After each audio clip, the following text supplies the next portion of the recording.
गडांचा राजा, राजाचा गड, राजगड, स्वराज्याची पहिली राजधानी. गडाचे मूळ नाव मुरुमदेव होते.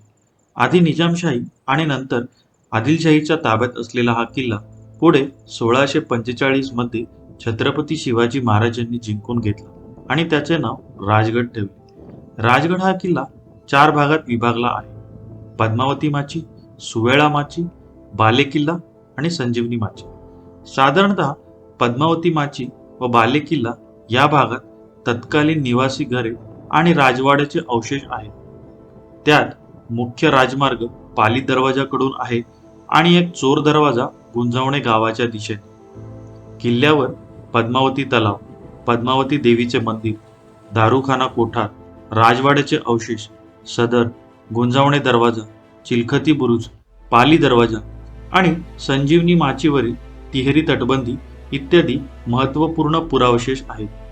पावसाळ्यात इथला निसर्ग जसा मोहित करतो तसेच त्याचे रौद्र रूपही दाखवतो. गडावरील कातळातील चिरेबंदी बघून सुचते, भव्य हिमालय तुमचा उंचा, केवळ माझा सह्य कडा, गौरी शंकर उभ्या जगाचा, मनात पूजिन राजगडा.